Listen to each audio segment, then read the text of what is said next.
यही आपके साथ कर रहे हैं। परसों दिया 100 रुपया आपको शगुन,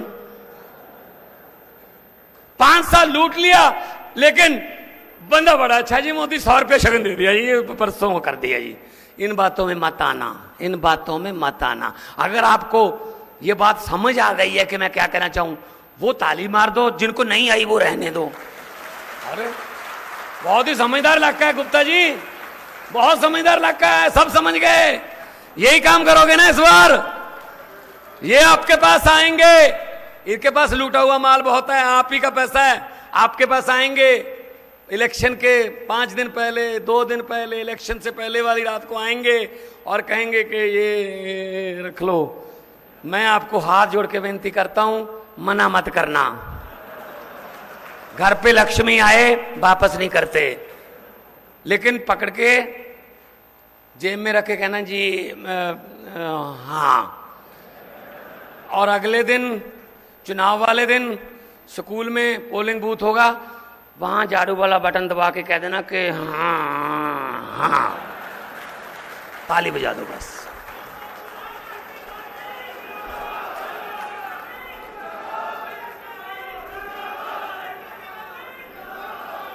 कुछ तो वापस आए, अरे कुछ तो वापस आए आपके पास, आपका ही पैसा है भाई। अरविंद केजरीवाल जी कहते हैं कि 1 नेशन 1 इलेक्शन नहीं, वो कहते हैं कि हर साल 2-2, 3-3 इलेक्शन होने चाहिए। कम से कम इलेक्शन के हमें बाहर आते हैं, कुछ तो देके जाते हैं, बाकी तो आते ही नहीं है। 5 साल तो आते नहीं है, अपने महलों के अंदर से कुंडी बंद कर लेते हैं भाई साहब।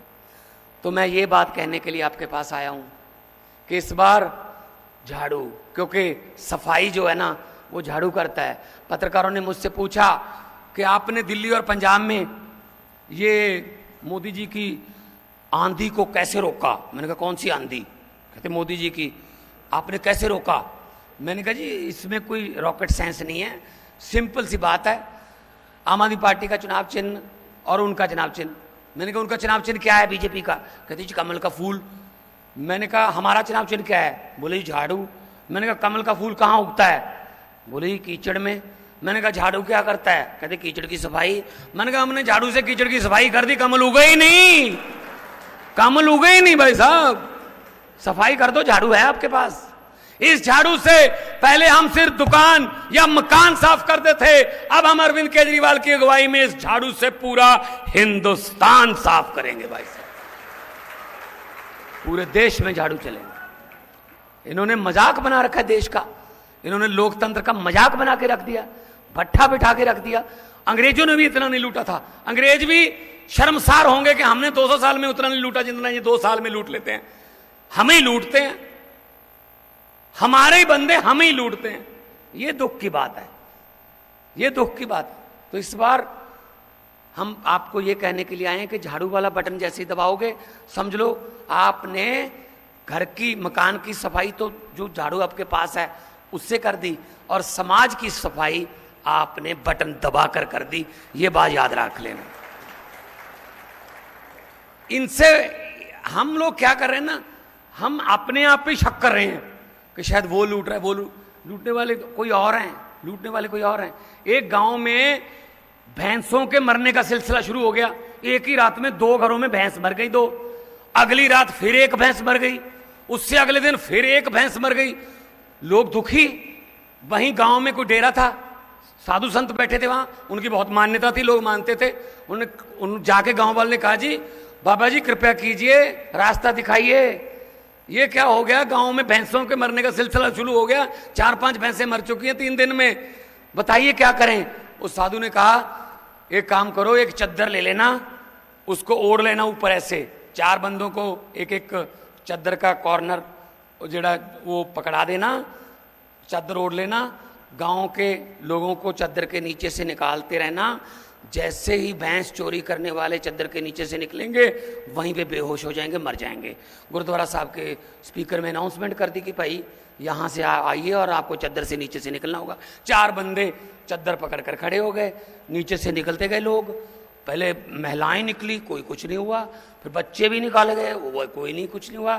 फिर बंदे शुरू हो गए, सारा गांव भाई साहब चद्दर के नीचे से निकाल दिया, ना कोई बेहोश हुआ, ना किसी की मौत हुई। पता क्यों?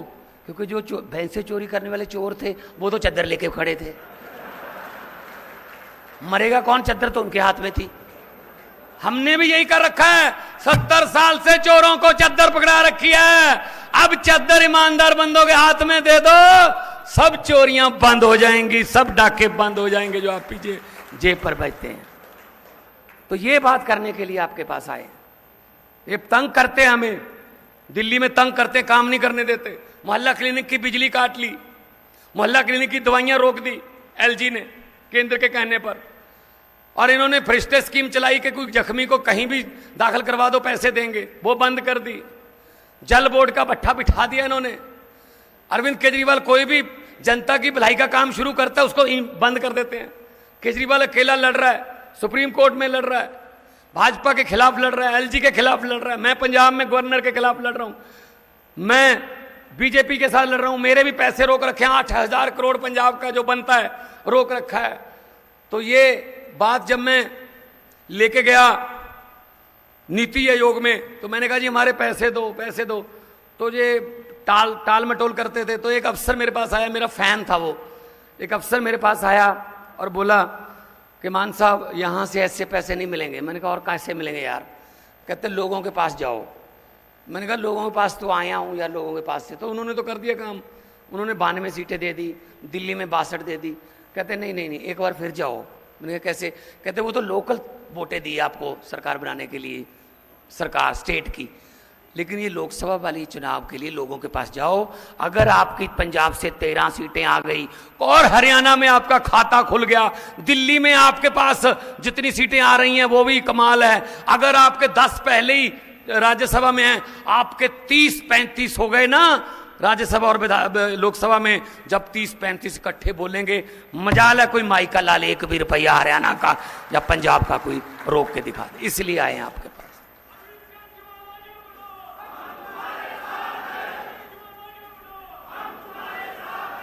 तो ये वाला माहौल मैंने पंजाब में देखा था, जो आज आप भड़ास निकाल रहे हो ना, ये भड़ास है आपकी। तो ये बदलाव के संकेत होते हैं। इनको पता नहीं है कि पब्लिक कब सोचती है और कब मूड बनाती है। ये तो रिजल्ट वाले दिन ही पता चलता है कि भाई साहब रुझान इस तरफ जा रहे हैं, सोचा इस तरफ था। तो ये डेमोक्रेसी को बचाने के लिए आपके पास हम आए हैं। और अगर ये हमारे पास शक्ति हो जाएगी, हरियाणा का एक लाल, वैसे अरविंद केजरीवाल अभी हरियाणा का लाल है, लेकिन अगर कुरुक्षेत्र से जहां झूठ और सच के बीच लड़ाई हुई थी और सच जीता था, वहां से अगर एक आम आदमी पार्टी का लाल वहां पे लोकसभा में आप आवाज उठाने के लिए, इधर से 13, इधर से दिल्ली से, तो कोई ऐसा बंदा नहीं हो सकता जी, चाहे किसी की भी गवर्नमेंट आ जाए, कि हरियाणा या पंजाब के हक का पैसा रोक सके, या मोहल्ला क्लिनिक रोक सके, या अस्पताल रोक सके। बहुत पंजाब में आप रिश्तेदारी, मेरी भी रिश्तेदारी यही है, उनसे पूछ लेना भाई साहब, बैठे हैं मेरे, हैं खड़े हैं, बैठे हैं। हाँ तो भाई साहब मैंने भी घर पे जाना है यार, इज्जत रख लेना, ठीक है ना? ये हमारा पंजाब हरियाणा छोटे बड़े भाई हैं, पहले तो एक ही होते थे। तो चलो आओ मिलके इकट्ठे। अब हरियाणा क्यों पीछे रहे भाई? दिल्ली वालों ने ये कह रहे ना मोदी जी डबल इंजन की कोई जरूरत नहीं है, नए इंजन की जरूरत है यार। दिल्ली वालों ने नया इंजन बैठा है, देखो केजरीवाल मॉडल कितना अच्छा फराटे से दौड़ता है, और दिल्ली वालों ने इंजन बदल लिया, गाड़ी पटड़ी पे आ गई। पंजाब वालों ने इंजन बदल लिया, विकास की गाड़ी फटाफट दौड़ रही है। अब हरियाणा वाले भी बदल लो, आपको पता चल जाएगा। आपके लिए तो एक एग्जाम्पल है ना, हमें बोलने की जरूरत नहीं, इधर से पूछ लो, चाहे इधर से पूछ लो, इधर दिल्ली है इधर पंजाब है, आप पूछ के फिर एक ही बंदा है। मैंने जब से होश संभाला है, मैंने ऐसा नेता नहीं देखा कि जो बंदा दिल्ली में 20 के चुनाव के 2 महीने पहले अचानक टीवी पे आके केजरीवाल साहब कहने लगे कि अगर 4.25 साल के मेरे काम अच्छे लगे दिल्ली वालों तब वोट दे देना, अगर अच्छे नहीं लगे तो मुझे वोट मत देना। ये बोलने के लिए जिगरा चाहिए, जिगरा। कुछ किया होगा तो ही बंदा ये कर सकता है, वरना ये नहीं कर सकते। इनका क्या है, ये तो कभी भी मुकर जाते हैं। 15 लाख रुपए आ गया घर घर, आया नहीं, हमारे भी नहीं आया। मैंने पार्लियामेंट में बोल दिया था, हर बात इतना झूठ चल रहा है, हर बात जुमला है, हर बात जुमला है। मैंने तो पार्लियामेंट में जब मैं एमपी था मैंने बोल दिया था, मैंने कहा 15 लाख की रकम लिखता हूं तो स्याही सूख जाती है, 15 लाख की रकम लिखता हूं तो स्याही सूख जाती है, काले धन के बारे में सोचता हूं तो कलम रुक जाती है, हर बात ही जुमला निकली। मोदी जी अब तो यह भी शक है क्या चाय बनानी आती है? मुझे तो लगता है चाय भी नहीं बनानी आती होगी। इतना झूठ चल रहा है, इतना झूठ चल रहा है। कभी तो सच बोलो लोगों से भाई, कोई बात तो आप पूरी करो, नहीं करते। तो इसलिए सुशील गुप्ता जी के आज हाथ मजबूत करने के लिए आज हमारा जो नारा, जो आज कुरुक्षेत्र को बदलने का, हरियाणा को बदलने का और इंडिया गठबंधन को जिताने का है, उस पे आप लोग हमारा साथ दीजिए।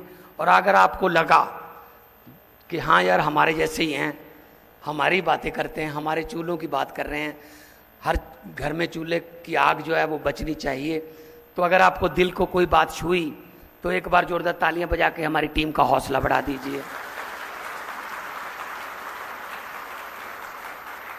और हम ये कहते हैं, हमारे नेताओं को उठा उठा के जेल में फेंक रहे हैं। सतेंद्र जैन ने अस्पताल बनाए, कहते क्यों बनाए भाई, चलो जेल में। मनीष सिसोदिया ने स्कूल बना दिए, कहते क्यों बनाए भाई, चलो जेल में। अरविंद केजरीवाल जहां जाते हैं भाजपा का सुपड़ा साफ हो जाता है, कहते इनको ईडी का नोटिस भेजो। 8-10 नोटिस आ गए हैं भाई साहब, किसी को भी नहीं काम करने देते, बोलने भी नहीं देते। इसीलिए हम इनको कहना चाहते हैं, 2-4 तो बीजेपी वाले भी आए होंगे आज, आते हैं वो, उनको भेजा जाता है ना कि देखना भगवंत मान ने क्या बोला था, केजरीवाल ने क्या बोला था, है ना। वो उनको मैं बता देना चाहता हूं कि उनको बोल देना जिन्होंने भेजा है कि भगवंत मान ने कहा था कि हम वो पत्ते नहीं जो शाख से टूट कर गिर जाएंगे, हम वो पत्ते नहीं जो शाख से टूट कर गिर जाएंगे। आंधियों को कह दो अपनी औकात में रहें। आपने इतना प्यार से सुना, आपने इतना प्यार से सुना। आने वाले दिनों में और भी आएंगे। जहां ड्यूटी लगेगी, पार्टी के सिपाही हैं, हम सभी जर्नैल हैं, सभी सिपाही हैं। हमारी पार्टी में कोई ऐसा जो है ना रैंकिंग नहीं है कि ये बड़ा है ये छोटा है, सब एक जैसे ही हैं। मकसद सिर्फ देश है, मकसद सिर्फ देशभक्ति, मकसद तिरंगे को ऊंचा रखना, मकसद संविधान को बचा के रखना, मकसद ये है कि देश के लोगों का जीवन स्तर ऊंचा हो। इसलिए मैं कह रहा हूं कि लोगों को अक्सर कहते सुना है जिंदा रहे तो फिर मिलेंगे, लोगों को अक्सर कहते सुना है जिंदा रहे तो फिर मिलेंगे, लेकिन इस पंजाबी दिल ने कहा है मिलते रहे तो जिंदा रहेंगे।